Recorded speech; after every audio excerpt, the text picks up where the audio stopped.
So I go into this shop the other day and going to get some parts, just a place I normally go to a couple times a year. I go in there, see that the owner's, he greets me and starts helping me with a couple things. We get talking. I said, hey, where's so-and-so? And he says, he left at the end of the season. He said he wanted to go spend some more time with his family and has another kid on the way, stuff like that. And I said, oh, it's good for him. And I meant it. And and he said, yeah, but get this. He said he got a job making less money. And I said, well, that's okay. It's, he wants to, do something different. That's all right. And this guy was like all miffed about it. And he was just getting just really upset and just kind of kept going on about it. And I don't know, it just kind of stuck with me. When Seneca talks about the shortness of life, he says that busy men find that life is very short. He goes on to say that life has three parts. He says the present part, the future part, and the past part. And he says that the present part, he says the present's fleeting. It's just constantly going. He says that the future is doubtful. Nobody knows. It's just fortune. It can go one way or the other. But he says the past. He says the past is certain. He says that it's already set. It's already happened. It can't be changed. It says that no man can grasp it and that no one can change it.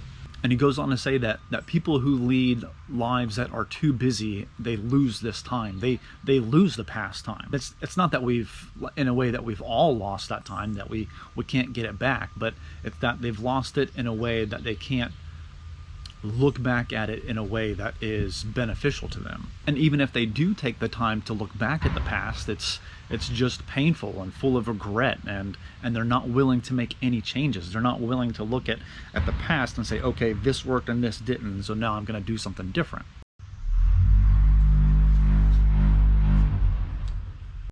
Then he makes this really profound statement, and he says that if we have lived and behaved in a way that we are not proud of, then we fear our own memory. We fear that past. He talks about being greedy, and he talks about taking advantage of people. Seneca talks about these past times in our life as being both set apart and sacred.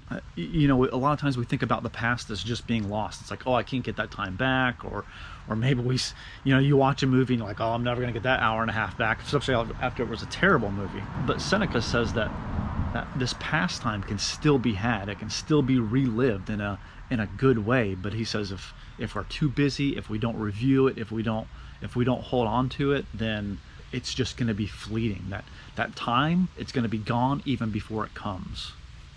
One of the most powerful ways that we can hold on to this time in the past is journaling. It's the one thing that we can add to our routine. It's the one thing that we can add to our life that will not just be another thing on the list to do, but it will actually help us add more time back into our lives, because it does a couple of things. It brings clarity. Say, this is what I'm proud of and this is what I'm not proud of. We can sift through those things and decide what to do with them. There's this line where he says that no one willingly turns his thoughts back to the past unless all his acts have been submitted to the censorship of his conscience, which is never deceived. And it helps us bring clarity to what's going on in our lives. It's easy at the end of the day to just to be done with everything and turn on the television, pick up the phone, start scrolling and doing whatever. But that doesn't give us more clarity. It just helps us escape. One of the benefits to journaling is that it adds almost like a built-in kind of